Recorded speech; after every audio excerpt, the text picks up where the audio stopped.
Most people imagine prison as time behind bars, a sentence measured in years, a countdown to release.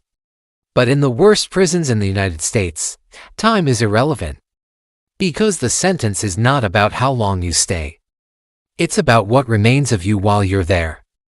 These are places where incarceration is not designed to correct behavior or prepare anyone for life outside. They are designed to remove people from society in the most complete way possible physically, psychologically, and socially. And once someone is sentenced into these environments, the damage begins immediately, the moment a sentence becomes something else. The worst prisons in America share a defining trait. They do not function like normal institutions. From the moment an inmate arrives, routine is stripped away, movement is restricted, communication is controlled, autonomy disappears. Every action, standing, sitting, speaking, eating, exists under supervision. But unlike standard prisons, these facilities go further. They minimize human contact, they reduce stimulation, they remove any sense of progress or future. This is not accidental. It is intentional design. The rise of prisons built for extreme control in the late 20th century, American corrections policy shifted. Fear of crime dominated public discourse. Tough on crime became political currency. The solution was not rehabilitation but containment. New prisons were built with one goal: absolute control. Concrete replaced steel. Windows disappeared. Cells became sealed environments. The result was the rise of super maximum security prisons, facilities designed to isolate individuals completely from one another and from the outside world. In these prisons, isolation is not temporary, it is the default condition. Solitary confinement as daily life in the worst prisons. Solitary confinement is not a punishment, it is existence. Inmates are confined to small cells for 20 to 24 hours a day. Cells are often constructed entirely of concrete. Beds are fixed. Desks are molded into the walls. Lighting is artificial and constant. There is no meaningful human interaction. Meals are passed through slots in metal doors. Recreation occurs alone, often in enclosed cages. Conversation is discouraged or impossible. Days are identical. Weeks blur together, months disappear. Psychological research has shown that the human brain does not tolerate this environment. Without stimulation, cognitive function declines. Without social interaction, emotional regulation collapses. Inmates report hallucinations, panic attacks, and severe depression. Some lose the ability to concentrate, others lose the ability to feel anything at all. When the mind starts to turn inward, one of the most dangerous effects of extreme confinement is internalization. With no external input, the mind turns inward. Thoughts repeat, memories replay. Anxiety intensifies. Small worries become obsessions. Time loses meaning. In this state, the brain begins to malfunction not because of weakness, but because it is being deprived of what it requires to function normally. Mental health experts have repeatedly warned that prolonged isolation can cause permanent psychological damage. Yet in America's worst prisons, isolation is routine. Prisons where silence is enforced. In some facilities, silence itself becomes policy. Talking through doors is prohibited. Noise is punished. Communication is monitored. This creates an atmosphere where sound becomes suspicious. Even coughing or pacing can draw attention. The result is constant self-monitoring. Every movement feels risky. This environment trains the brain to suppress expression. Over time, inmates stop speaking even when allowed. The habit of silence becomes internal. The physical environment as a weapon. The architecture of the worst prisons is not neutral. It is strategic. Narrow corridors limit visibility. Solid doors prevent eye contact. Lighting removes any sense of time of day. Some cells are kept cold, others are poorly ventilated.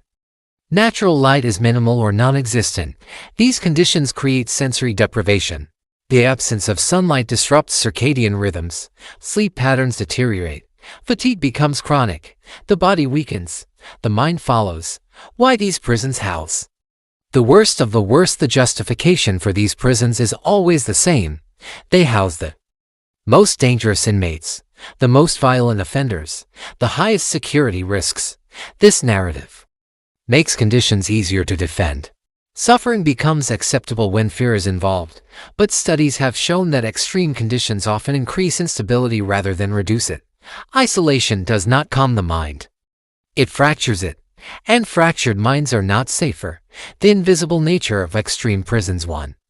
Reason the worst prisons continue to exist is visibility. Most Americans will never see these facilities. They are built in remote locations. Access is restricted. Media coverage is limited. Inside, daily life is hidden behind policy language and security classifications.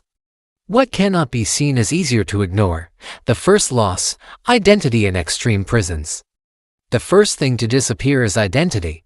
Uniforms replace clothing. Numbers replace names. Schedules replace choice. Individuality becomes irrelevant. Over time, inmates stop thinking in terms of future or self.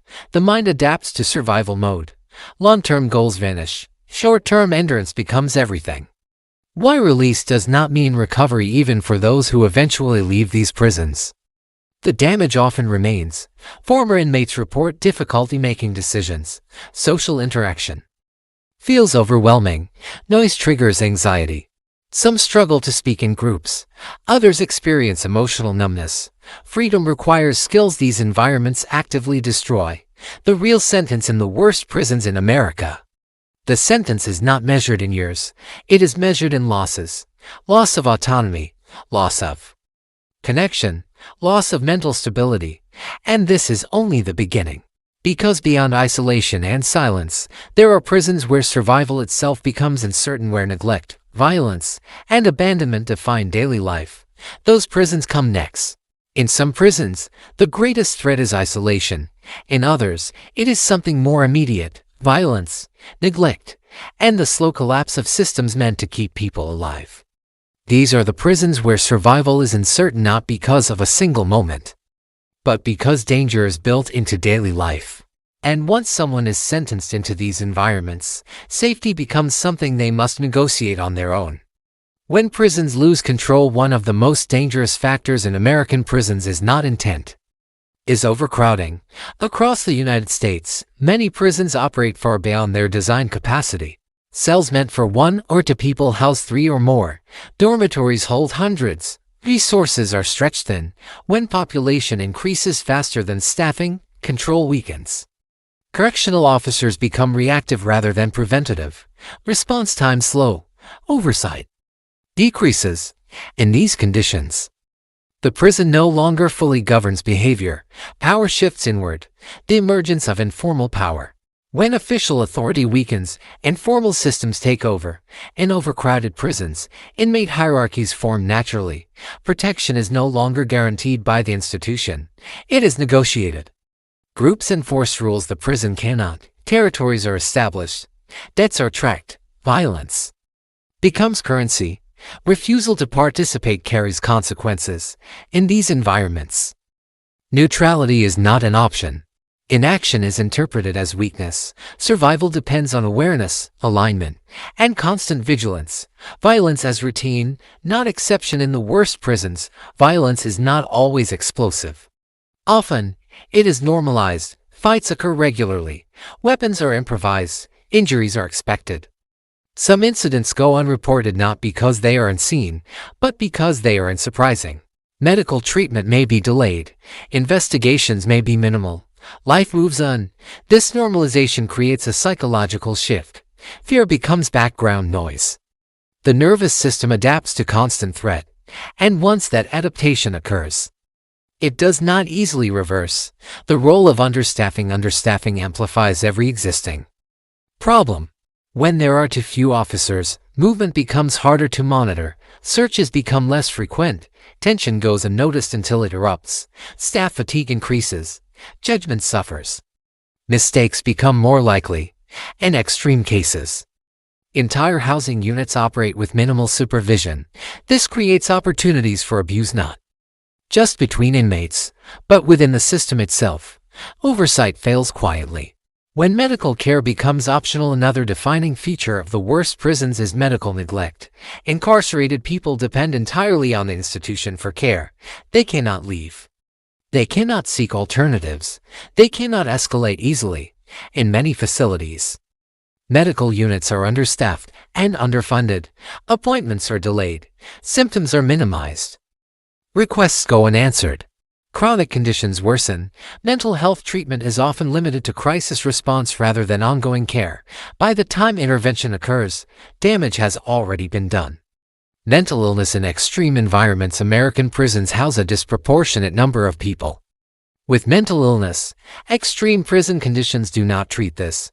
They intensify it. Isolation deepens depression. Violence fuels paranoia. Neglect reinforces hopelessness.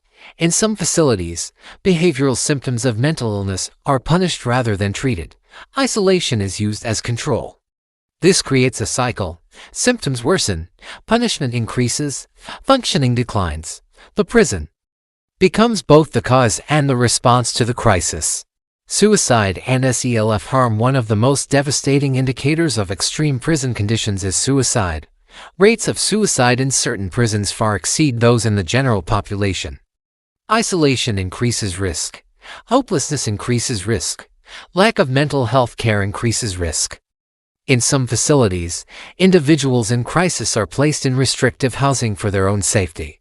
The result is often the opposite. Without meaningful intervention, distress escalates. Deaths occur quietly. Investigations follow. Policies change slowly if at all. Sanitation and disease. Overcrowding and neglect affect more than safety. They affect health. And some prisons, sanitation is inadequate. Showers are limited. Ventilation is poor. Clean water access is inconsistent. Disease spreads quickly in confined populations. Respiratory infections, skin conditions, gastrointestinal illness. When outbreaks occur, lockdowns are imposed. Movement stops. Access decreases. Isolation increases. Containment becomes the priority, not care. The effect of constant uncertainty. Perhaps the most damaging element of these prisons is unpredictability. Rules are enforced inconsistently. Conditions change without notice. Punishment feels arbitrary. This unpredictability prevents psychological stability. The brain cannot relax. Stress becomes chronic. Over time, this state of hypervigilance causes exhaustion, emotional numbness, and cognitive decline. The individual adapts, but at a cost. Why these conditions persist? The failures of these prisons are not unknown. Reports exist. Investigations occur. Lawsuits are filed. Yet conditions persist. Because reform requires funding. Because transparency invites scrutiny. Because the affected population lacks influence. Public attention remains focused on crime, not confinement. Distance protects dysfunction. Survival as the only goal in the worst prisons. Rehabilitation becomes irrelevant. There is no long-term planning. No vision of life beyond the walls. Every day is about avoiding harm. This mindset reshapes behavior. Short-term survival replaces future thinking. Risk becomes necessary. Hope becomes dangerous. The second loss, safety of isolation, takes identity. These prisons take something else, the expectation of safety. In environments where violence and neglect are routine, safety is no longer assumed. It must be earned, traded, or defended. And even then, it is temporary. What comes after survival for those who leave these prisons? The effects linger. Hypervigilance remains. Trust is difficult. Calm feels unfamiliar. The environment has rewritten the nervous system. And for many, the damage is permanent. The next level of extreme incarceration. But even these prisons defined by violence and neglect are not the final stage. There are facilities where survival is not the goal at all, where the system does not expect people to endure, only to wait. Those prisons come next. Some prisons are built to contain people. Some are built to punish them. But the most extreme prisons in the United States are built with a different assumption entirely. That the people sentenced into them are not expected to return. And these facilities, the system does not plan for rehabilitation. It does not prepare for reintegration. It does not imagine a future beyond confinement. Because the sentence itself is the conclusion. Death row is not a moment. It is a place in the public imagination. Death row is defined by execution. In reality, it is defined by waiting. Across the United States, Death row units operate as isolated worlds within already isolated prisons. They are separated from the general population, governed by stricter rules, and designed to minimize movement and interaction. Cells are small, schedules are rigid, contact is limited. And like other inmates, those on death row are not counting down to release. They are counting down to uncertainty. Execution dates may be set years in advance, postponed indefinitely, or reinstated without warning. Legal appeals move slowly. Outcomes remain unclear. This creates a psychological condition unlike any other form of incarceration. The future exists only as a threat. The psychology of prolonged waiting. Mental health experts have long warned about the effects of prolonged exposure to death row conditions. The mind is forced to anticipate death repeatedly, each appeal, each court decision, each scheduled date. This cycle creates chronic stress. Anxiety becomes constant. Sleep deteriorates. Cognitive function declines. Some individuals experience severe depression. Others develop emotional detachment. The mind adapts to survive, but survival comes at a cost. Over time, the ability to plan, hope, or imagine life beyond the cell erodes. Isolation on death row is often synonymous with extreme isolation. In many states, inmates spend 20 to 24 hours a day alone. Recreation, when permitted, occurs individually. Meals are eaten in cells. Communication with others is restricted. The rationale is security. The result is deprivation. Isolation compounds the psychological stress of the sentence itself. The mind is left alone with anticipation, fear, and uncertainty. There is no distraction. There is no relief. Prisons built around execution. Some American prisons are historically defined by their execution infrastructure. Execution chambers are permanent fixtures. Specialized rooms are maintained. Equipment is preserved. Even during moratoriums or delays, the physical presence remains. This architecture sends a clear message. The state intends to finish the sentence. Living near the mechanism of execution creates a constant psychological weight. It is not abstract. It is nearby. The system does not hide this. Normalizes it. When time outlasts the body. One of the most disturbing realities of death row is duration. Many inmates remain there for decades. As time passes, the body ages, chronic illnesses develop, mobility decreases, cognitive impairment increases. Some inmates experience dementia. Others lose the ability to understand their legal status. This creates complex legal and ethical questions. Can someone be executed if they no longer comprehend the reason? Courts have struggled with this issue, often delaying execution while competency is evaluated. In practice, this means some individuals remain on death row until they die from natural causes. The sentence is carried out indirectly. Medical neglect as an ending death in extreme prisons does not always come through execution. Often, it comes through neglect. Medical care in high-security and death row units is frequently limited by policy, staffing, and logistics. Appointments require approval. Movement is restricted. Emergency response can be delayed. Chronic conditions worsen. Mental health care is often minimal. When someone collapses in isolation, discovery may take time. Deaths are documented. Causes are recorded. The system continues. Because in these environments, death is not unexpected. Prisons where release is not part of the design beyond death row. Some American prisons operate under an unspoken assumption: most people inside will never leave. Facilities housing large populations of inmates serving life without parole reflect this reality. Programs are limited. Education opportunities decline. Rehabilitation becomes secondary. There is no incentive to prepare for release when release does not exist. Days repeat endlessly. Purpose erodes. Psychologists describe hopelessness as one of the most damaging mental states. When the future disappears, behavior changes, risk increases, self-preservation weakens, violence and self-harm become more likely. The normalization of death in the worst prisons, death becomes routine. Inmates die from illness, from violence, from suicide. Each death generates paperwork. Internal reviews occur.